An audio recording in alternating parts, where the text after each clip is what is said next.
نبي بعده أما بعد فأعوذ بالله من الشيطان الرجيم بسم الله الرحمن الرحيم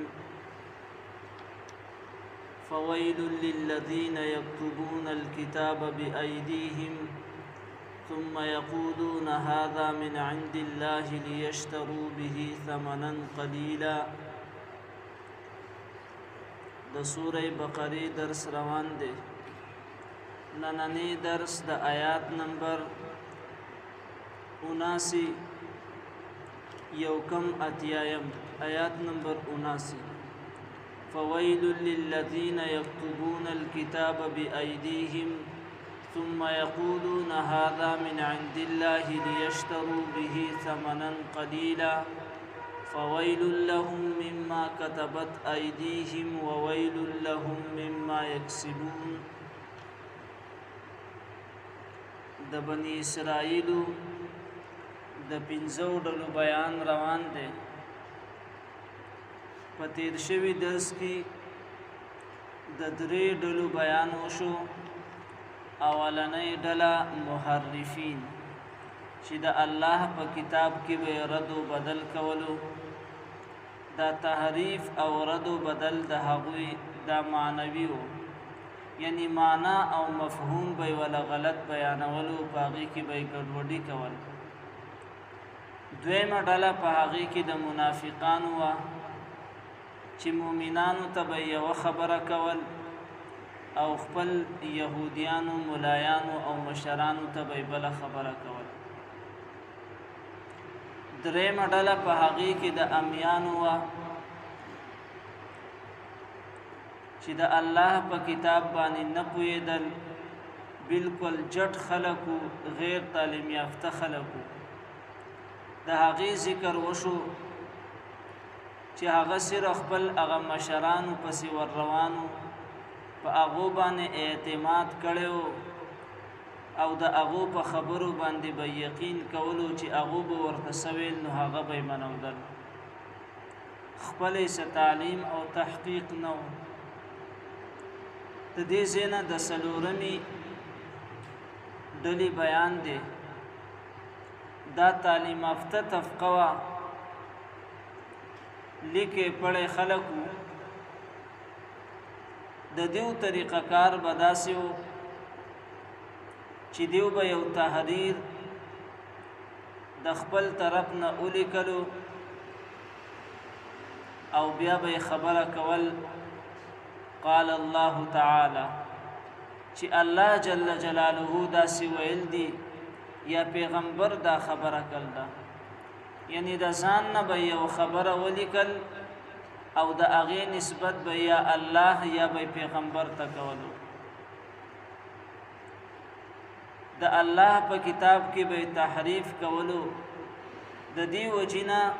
د قرآن مجید نه علاوه په دنیا کې چې څومره کتابونه هم راغلي دي هغه په خپل اصلي شکل کې موجود نه دي. تورات ته که مونږ وګورو په هغې کې ډېرې نسخې دي او هره نسخه د بل سره موافقت نه خوري، په هغې کې رد و بدل شته. دغه رنګ انجیل دی، په هغې کې هم رد و بدل شته. یوه نسخه یو شانتي کې ده او بله نسخه بل شانتي کې ده. دغه رنګ زبور دی، په هغې کې هم رد و بدل شته دی. ځکه د هغې کم علما او کم پوهه خلک چې وو نو هغې په هغې کې رد و بدل کړی و. د هغې هغه الفاظ بدل کړي. واحد یو قرآن مجید دی چې څنګه الله جل جلاله نازل کړی دی 1400 کاله مخکې، چې څنګه و نن هم په خپل اصلي شکل کې محفوظ دی. وجه د دې دا د الله فرمای انا نحن نزلنا الذکر و انا له لحافظون، چې دا قرآن ما نازل کړی دی او د دې د حفاظت ذمہواری هم ما اخیستې ده. نو د دې وجې نه د قرآن مجید الفاظ هغه بالکل محفوظ دی او په هغې کې څه قسمه رد و بدل نشته دی. نو د دې ځای نه د یهودو هغه څلورم ډله ذکر کوي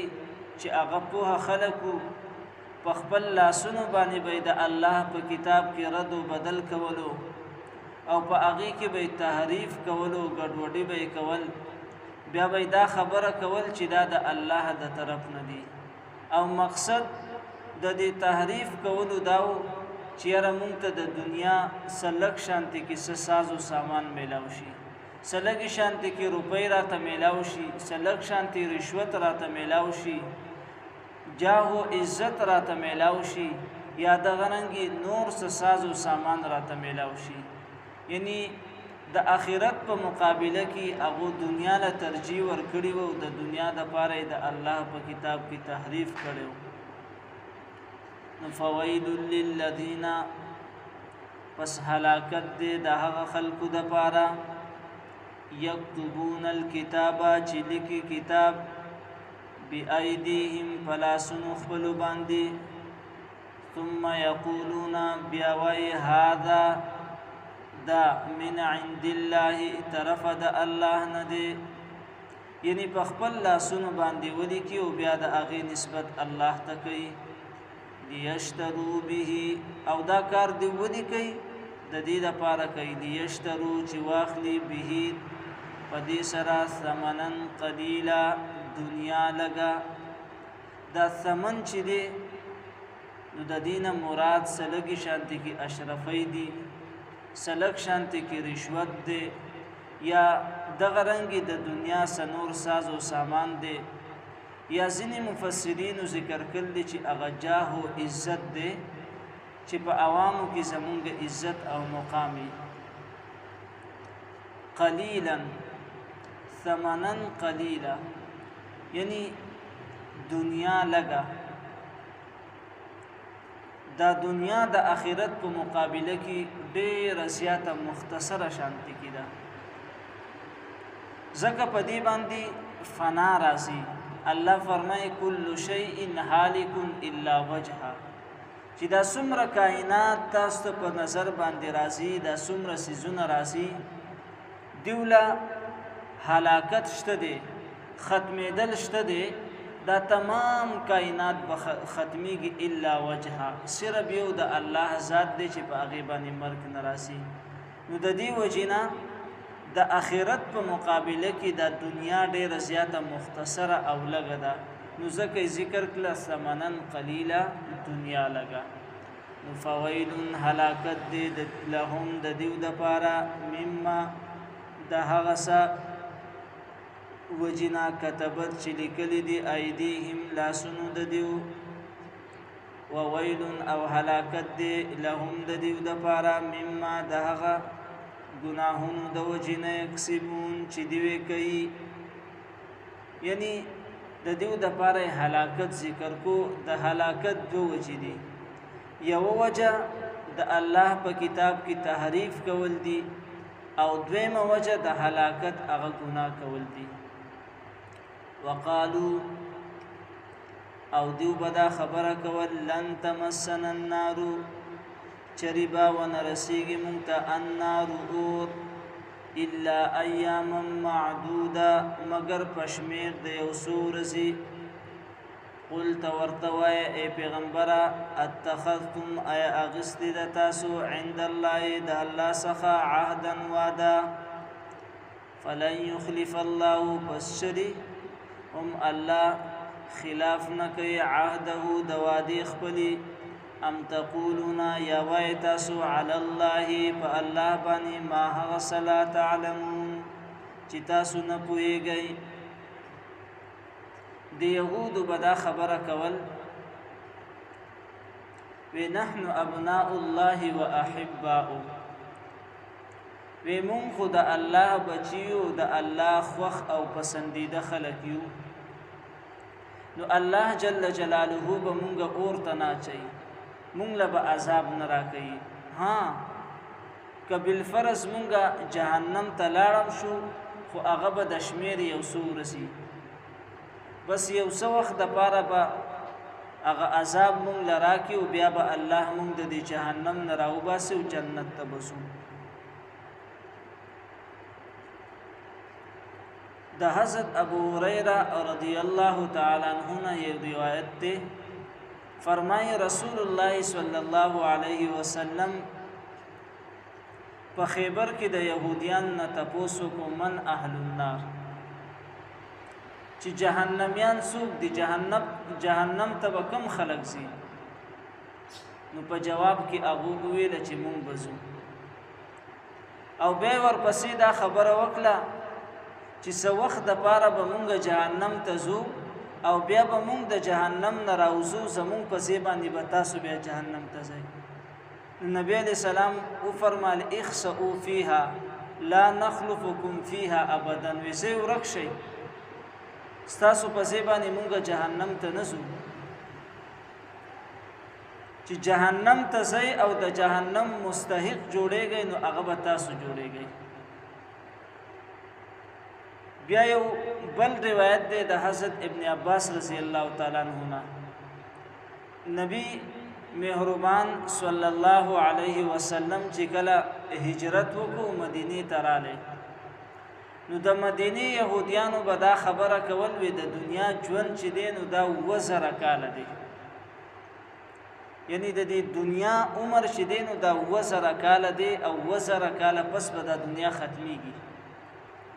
نو د دې په مقابله کې په آخرت کې د 1000 سال په مقابله کې و په آخرت کې یو ورسي نو یعنی کچري الله مونږ جهنم ته وام چي نو د دې په نسبت باندې به مونږ ورسي جهنم کې یو او بیا به د جهنم نه راوځو جنت ته بسو نو دې چې کله دا خبره وکړه نو د دې په جواب کې بیا دا آیات نازل شو وقالوا لن تمسنا النار الا اياما معدوده قل اتخذتم عند الله عهدا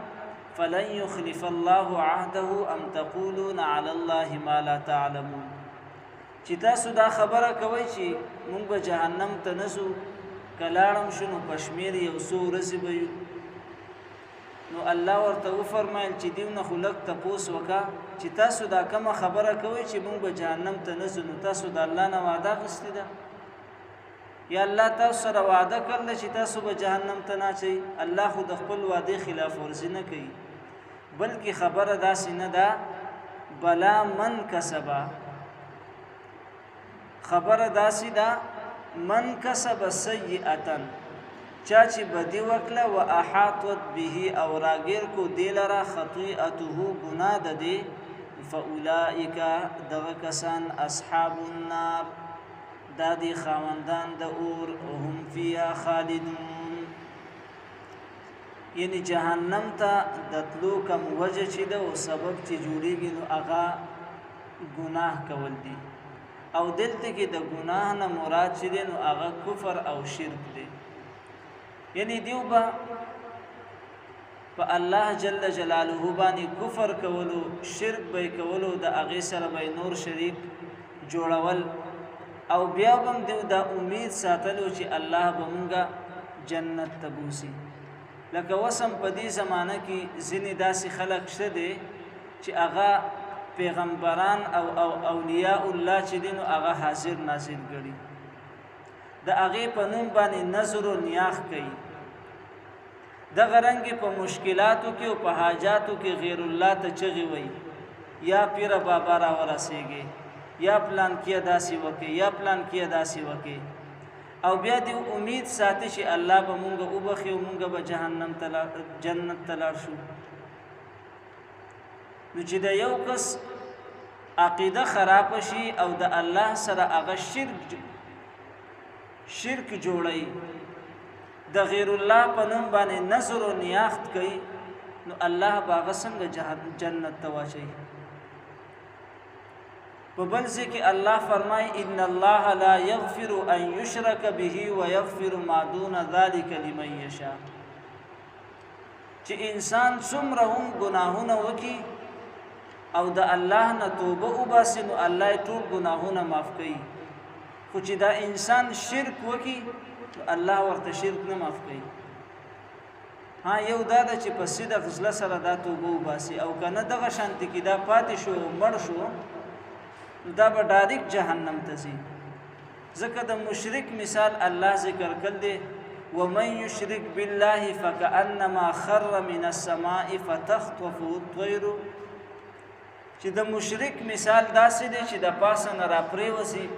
او دا مرغانې په هوا کې داسې راونیسي او تاسو نسو کې او بس قصې ختم شي. نو مشرک چې کلم وفات کېږي نو دا به ډایرکټ جهنم ته ځي. نو د جنت ته مدي مشرک نه کوي. نو دی آیاتونو کې الله فرمایي دی يهودو ته چې تاسو د الله سره شریک جوړوي په الله باندې کفر کوي او بیا هم چې کوم دی نو تاسو دا تمه ساتئ چې الله به مونږه جنت ته واچوي. نه بلکې ستاسو ټکانه او ځای چې دی نو هغه جهنم دی، تاسو به جهنم ته ځئ. والذین آمنوا او هغه کسان چې ایمان راوړو وعملوا الصالحات او عمل وکړو په طریقه د پیغمبر اولئک اصحاب الجنه دا دی خاوندان د جنت هم فيها خالدون پدې کې به همیشه د قرآن مجید د اسلوب او د طرز دی چې یو طرف ته د جهنم تذکره وکړي نو هغې پسې ورپسې بیا د جنت تذکره کوي، یا چې د جنت تذکره وکړي نو هغې پسې ورپسې بیا د جهنم تذکره کوي. نو دلته کې مخکې د جهنمیانو تذکره وشو، بیا مؤمنانو ته بشارت ورکو چې د پریشانه کېدو ضرورت نشته دی. کله دی چې د الله او د الله پر رسول باندې ایمان راوړو او عقیده دی خپله سمه کړه او پیغمبر چې کوم دین تا ته راوړی او کومه طریقه درته ښودلې نو په هغې باندې تا عمل وکړو نو فاولئک اصحاب الجنه نو ته بیا د جنت خاوند دی، تا ته جنت میلاویږي. هم فیها خالدون او په دې کې بیا همیشه دپاره اوسیږي. فویل پس هلاکت دی للذین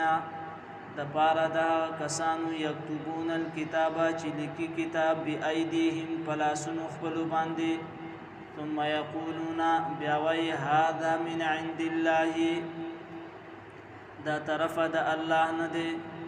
لیشترو د دې دپاره چې واخلي به په دې سره ثمنا قلیلا دنیا لګه. فویل پس هلاکت دی لهم د دیو دپاره مما د هغه سنا کتبت چې لیکلی دی ایدیهم لاسونو د دیو وویل او هلاکت دی لهم د دیو دپاره مما د هغه سنه یکسبون چې دیوی کوي. وقالو او وای دیو لن تمسنا چریبا ونرسیږي مونږ ته النارور الا مگر ایام معدوده